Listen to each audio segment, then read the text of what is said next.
Okay, no problem. So good morning. My name is Jorge Peña. I am with the Texas A&M Engineering Extension Service. We are a division of the Texas A&M University System. We are one of 29 OSHA education centers in the country. So I work for the Environmental Safety and Health Division of TEKS. So our target audience, what we look at is we don't provide worker level training. It's more of how do you manage. So our target audience is more business owners, safety directors, office managers. It's all about how do I manage my safety and health programs, which is the topic I'm going to cover. I'm going to talk about why is a safety and health program important to my business. So the first thing, I always tell people it's responsible and smart business when I have a safety and health program.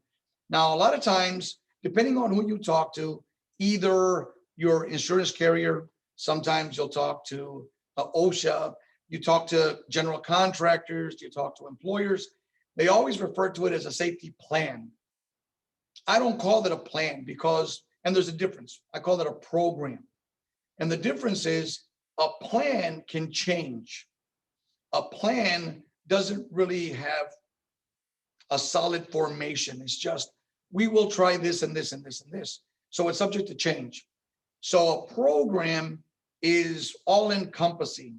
A program, really and truly what it does is it establishes a framework as to how we do business here at ABC Construction. So the program that I'm talking about is we have to manage it. And the program covers a lot of different things. It's not just safety per se. So first and foremost, why would you ever want to have a program that encompasses everything? And it really and truly, the program is designed that I don't see safety as separate from business or production. Safety is part of the things that we do every day, the way we do things. That's the whole idea of a safety and health program. So first and foremost, having a program is important for various different reasons because you have different entities that want you to have a safety and health program. So the first group that we'll talk about really quickly is the regulatory side of it. So whenever we talk about safety and health programs, you have different entities like, in my case, I teach OSHA, the Occupational Safety and Health Administration, which requires employers to protect their employees. But then there's also the EPA, the Environmental Protection Agency. And there's a little aspect of safety in that part, right? When we talk about the EPA, there's also Department of Transportation. If you have a fleet, if you have vehicles, there are regulations that govern how we manage normally it's our fleet program. And then of course, if you're involved with mining, surface or underground, then you have MSHA. And there's other regulatory agencies out there. But the thing about, I'm going to focus really quickly on OSHA. So with OSHA, what OSHA does is it requires each employer to provide a safe and healthful workplace for every employee. Now, there's a lot of times there's a little bit of misunderstanding. There's a lot of employers that believe if I have less than 10 employees, I don't have to follow no OSHA regulations. And that's the farthest thing from the truth. If an employer has one employee and an OSHA regulation governs what you do, your responsibility as the employer is to provide that worker with a safe workplace, find the OSHA regulation that pertains to whatever topic. Say that you're a roofing company. You have to worry about fall protection. There is a standard that covers fall protection. So at that point, the responsibility of the employer is to find out what is the regulation that governs, me doing roofing work, find the fall protection standard, read it, and if you have questions, seek some guidance and then comply with the regulation. It's pretty simple, right? So obeying the standard isn't always simple. Sometimes it takes some work, some planning, some budget, but the responsibility of the employer is to follow the regulation. So part of what OSHA expects us to do is to go out and analyze the hazard, find the standard, comply with the standard. Real simple. So that's one group, the regulatory part that I have to comply with when we're talking about a safety program.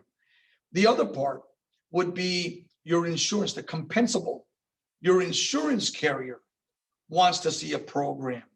Now, they look at it from a different perspective. In fact, I just had a conversation this morning in preparation for this topic. I got a couple of friends that they are in insurance, and we've had conversation many times. And I just wanted to assure and make sure that what I said was true. So if you have a safety and health program, and I'm going to talk about this all-encompassing program, if you have a program, it goes a long way with your insurance carrier. Because let's be real, insurance is a business. I like taking your money. Sometimes I hate giving it back. I'm just saying, it's a business. So the whole thing is that with an insurance carrier, when I am going to start covering you, your employees, your business, if I have a program, if I see that you have an all-encompassing program, the more of the components that I'm going to talk about in a second of this program that you have, the more of a discount they give you, because you're less of I wouldn't say a threat, right? They're less likely to give you money back, right? So you're a safer bet. So your insurance carrier a lot of times wants to see some type of a program. That means that you've thought about it, you've kind of analyzed it, you've come up with some solutions, and you say, this is the way we're going to do business here at Company ABC. So it's really the biggest thing that I talked to my friends about this morning, and they wanted to make sure that I really covered it, is that when it comes to insurance and this program, a lot of times it's easy for an employer to go out and go onto the internet, and there's all kind of safety plans on the internet that you can pay $300, $400, $500 for, and make it your plan. And it's really a fill in the blank kind of a program. Put the company name here, put the company name here, put the company name here. So they told me what the message that they really wanted me to convey to you folks is, if you have a program, it has to be specific to you. There's some companies that they've gone out and they've gotten a consultant to write them a safety and health program. And then, and so the consultant goes out to the internet and finds a program and does what I just told you. They fill in the blank. That is not site specific, because a lot of times when I go out and I talk to companies, when I'm consulting for them, I said, let me look at your program. And I find out that they're roofing, right? They do roofing work. And then I'll see in their program where they talk about welding. And I'll ask them, do you guys do any kind of welding? And they're going like, no. And then I ask, well, why is it in your program? Do you guys deal with cranes? No, not really. Then why is it in your program? If your insurance carrier sees that, even OSHA, if they're looking at your program, they're thinking, you really didn't take the time to make this program specific to your operations, to your business, to your people, right? So that insurance carrier, like I said, I talked to a couple of them this morning, and they wanted me to say, tell them that the biggest advice that you can give them is that it has to be specific. It goes a long way with your insurance carrier. Another one that we talk about as far as another entity that expects to see a safety and health program is the general contractors. GCs, especially the big boys, when you get into Zachary and Joris and Spall Glass and Bartlett Cock and all these really big general contractors. So these guys, they want to see a safety and health program. And once again, that covers not just, well, we're going to be safe. That doesn't say anything to me. They want to make sure, okay, show me a plan, show me a program that says this is the way we do things. So the general contractors, a lot of times, what they'll look at is they'll look at your program, and then they will a lot of times go above and beyond minimum OSHA.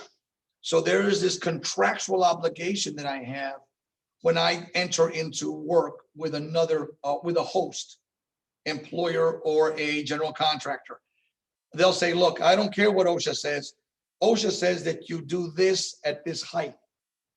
I'm telling you that if you're going to work for me, you're going to do it at this height. You're going to be more proactive.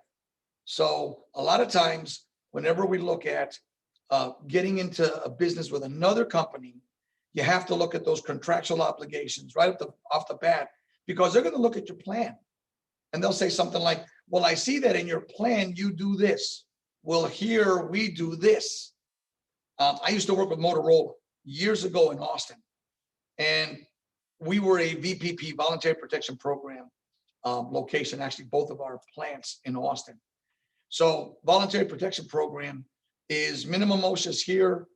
Your requirements are way up here, right? So we held our contractors up to a higher standard. Said, yes, you may have been used to doing this in the past, but when you work for me, you're going to do this at this level because that's what I expect. Because so if you disagree with them, well, that might affect your relationship with that contractor, that might be the last time that you do work with them. So you want to get up front and find out what is it that you expect me to do and at what level, right? And a safety and health program goes a long ways to kind of get that out of the way. They see where you're at and they'll say, I like what I see, but I want you to be better, right? So they do that. The next one, the benefit of having a safety and health program is, quite frankly, it's legally, it helps you. And what I mean by that is nowadays, if someone gets hurt, God forbid, killed at the workplace, there is going to be a lawsuit, right? And of course, the family is grieving and they're upset and they're going to look at the television and they've got a lot of commercials of a lot of folk that say, hey, call me, I'll get you justice.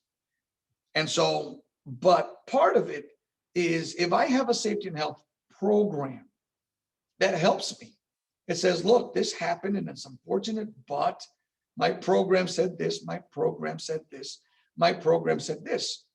And so it does help you a little bit on the legal aspect of things. So those are kind of the benefits when we looked at regulatory, compensable, right, with your insurance, contractual when I'm dealing with other contractors, or legally. Now, what does this program look like? So it's not just we're going to be safe.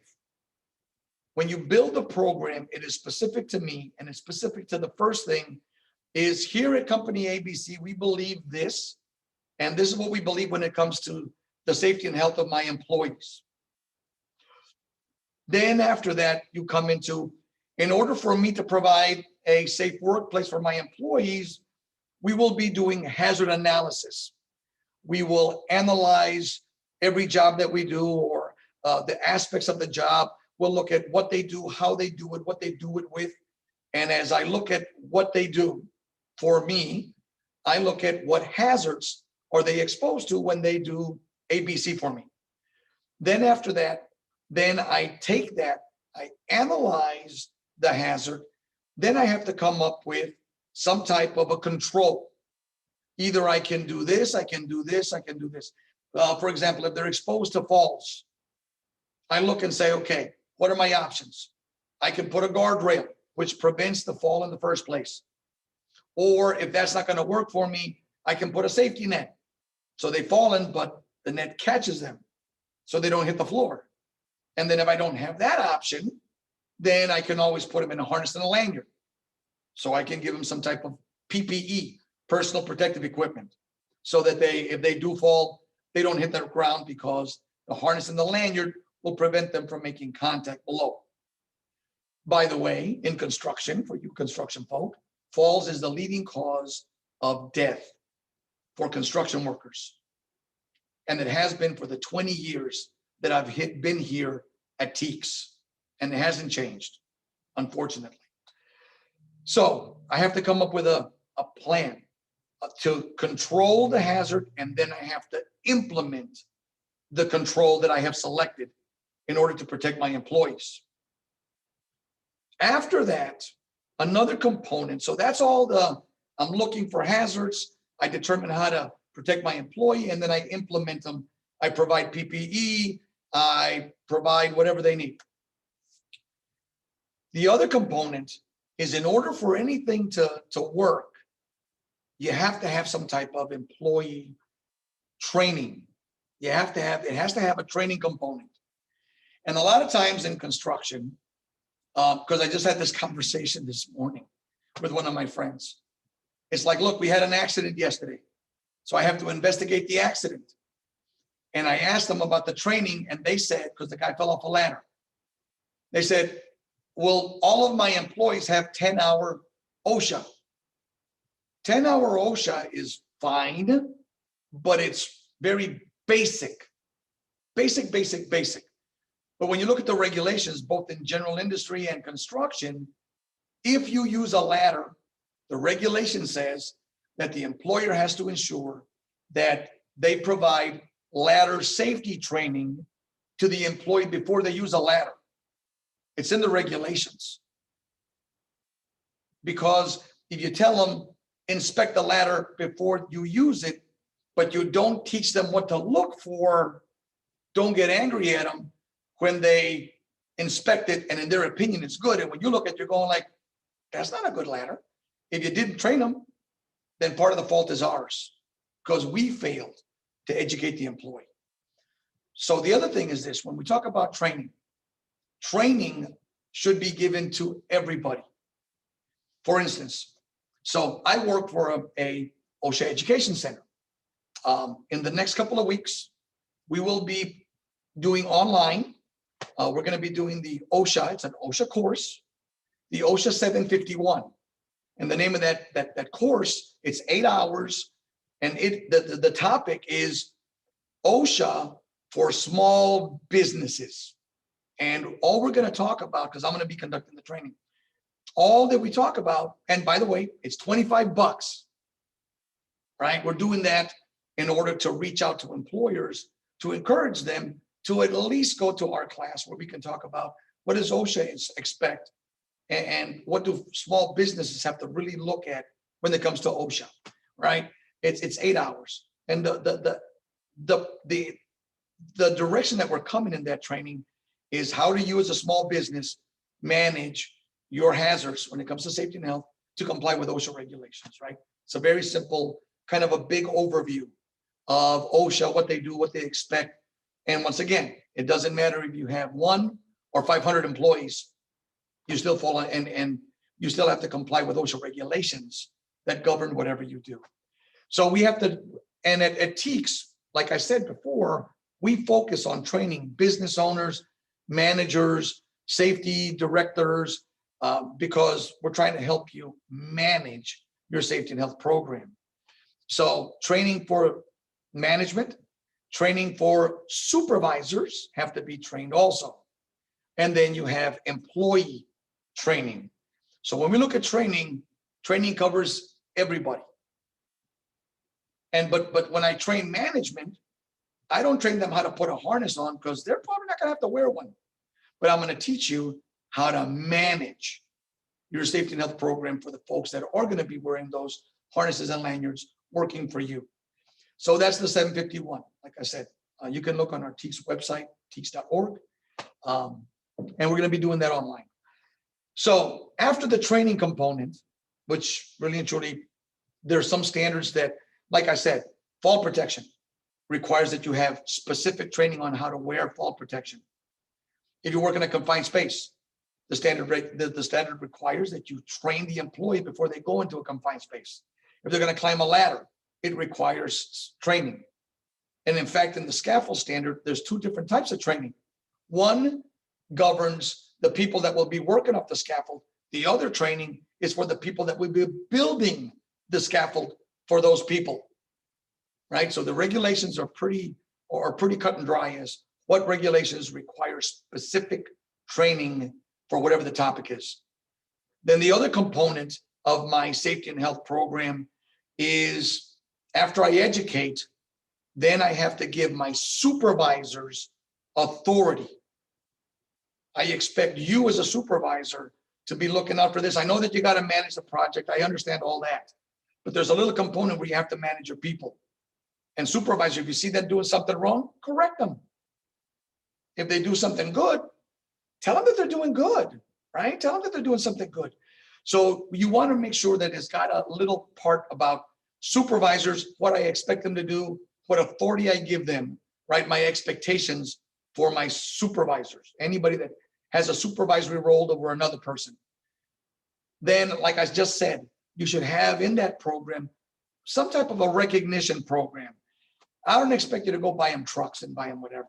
It's just that if they do something good, let them know, right? I mean, honor them somehow, right? Just give them a couple of hours off or whatever you can. But you want to have a recognition program. And then the polar opposite of that is because you're dealing with people, you need to have a disciplinary action program in your big all-encompassing safety and health program. If you violate one of my safety rules, because I've provided you with what you need, the tools, the equipment, whatever, I've provided you with training, I have supervisors watching over you. If you violate the rule intentionally, then there has to be some type of a consequence for violating my rules. And I know it's tough sometimes. It's hard to get employees. I get that. Right now is a very different time. But at the end of the day, if they do something intentionally, there has to be a consequence. Like maybe you write them up, and then the second time you violate my rule, I send you home for a couple of days to contemplate what you did. And to me, I'm very much of the 3 strikes and you're out guy. You violated a third time, I don't need you that bad. Have a nice day. I encourage you in your next endeavor, working somewhere else because it ain't gonna be here. And then the last thing on my program, and I'm gonna close with, at the end of the year, at least once a year, you want to go back and look at my program, evaluate my program, and say, okay, how did we do this last year? As we went through the year, did we find some weaknesses in our program? Did we realize that maybe there ought to be something that we have to add to our program, or are we doing great? But when you do that, in all these things of analyzing hazards, controlling hazards, training, supervising, everything, I would ask that you also ask for participation from the people that have to follow the rules the most, which are the employees. When I'm analyzing a hazard, do you see anything that I might have missed? Have them help me. Oh yeah, because you don't do the work. Look, this is hazardous. Or when we do this, it's kind of dangerous. Oh, I didn't realize that. Or, well, how do you think we could control that hazard? Well, if you did this, it might be safer. Thank you for your input. And then on the recognition program, it's like, hey guys, thank you so much. And so for this, I want to recognize, even in the safety meeting, I want to recognize so-and-so. He did a great job. He or she saw a hazard and analyzed it, and we came up with a solution. Thank you so much. But you want to involve everybody in all aspects of my safety and health program. And that really and truly, that's what makes the program valuable to your business. It helps you with the regulatory agencies. It helps you with your insurance carrier. It helps you when you're starting to seek working with larger contractors, or it helps you also in the legal aspect. And more importantly than all of that, it creates a safe workplace for all the men and women that come to work. 2 days ago, we at a national level, we have this thing called Worker Memorial Day. And it's always on April the 28th, where we remember all the men and women that go to work, they kiss somebody with the intention of coming back home, and they don't. In this country, we lose far too many people at work. 5,000 people on average die every year here in this country at work, which if you do the math, that's 10 to 15 people a day. No one should ever get up in the morning and go to work not expecting to come home. So I thank you very much for your time. And that is the most important part, the most valuable part of a safety and health program is to protect the men and women that we hire to do something for us. We pay them a wage and they give us their effort and their sweat and their knowledge and their skill. So they deserve us watching out for them as much as they watch out for us. So at this point, I'll open it up to questions if you have any. Yes, we don't have any questions as of yet, but if those watching want to type them in the chat, we can answer them for you here. In the meantime, I would like to let everyone know that you can reach has his contact information on the speaker part of the Whova app.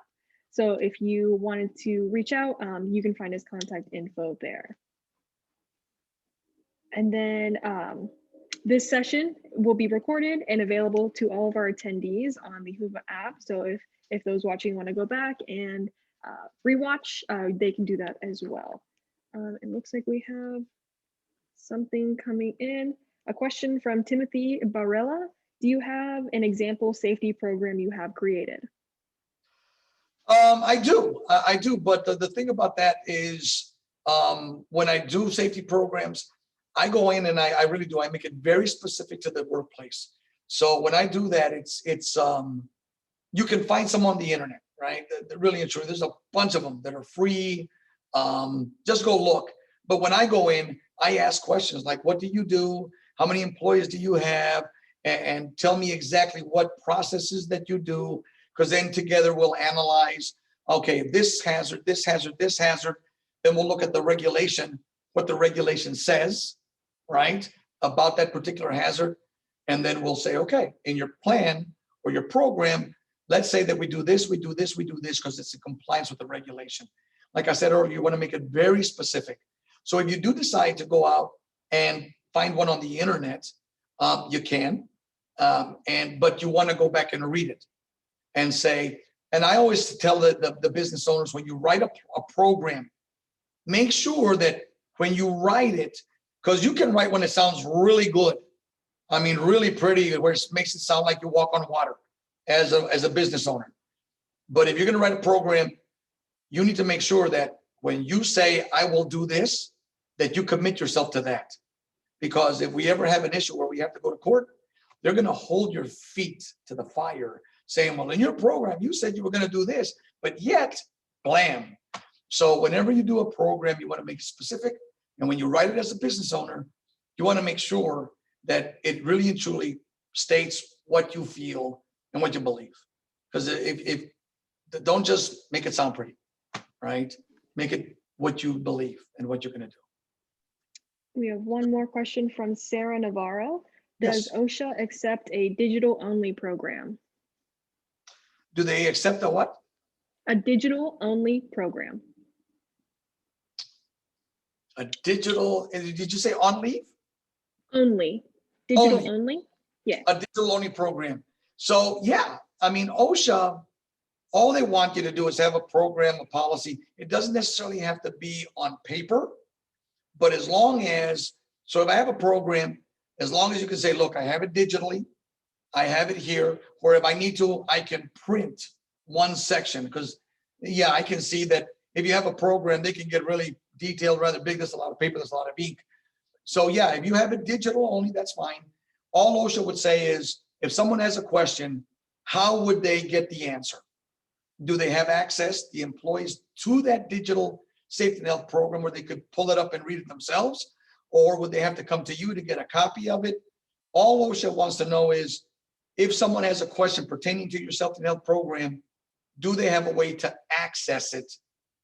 And then if you say, yes, everybody has access on our company intranet, then you're good. You're fine. Great question, by the way. Okay. And Sarah has a follow-up question. How about SDSs and credentials? So SDSs, safety data sheets. So same thing. if you have an SDS and you have it digitally, so long as everyone can get to it.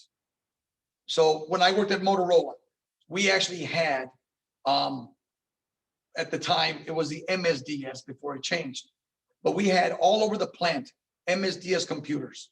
So those computers, if any employee wanted to get a material safety data sheet or a safety data sheet for a particular chemical, they just go, they'd open it, didn't even have a password, and they could get any of our chemical safety data sheets, and they could even, it had a printer attached to it, so they could even print it if they wanted to. So yes, you can go totally digital on an SDS so long as everybody has access to it. And that's in the HASCOM standard. Yes. And what was the other one? The SDS and the what else? Credentials. As far as, what do you mean by credentials?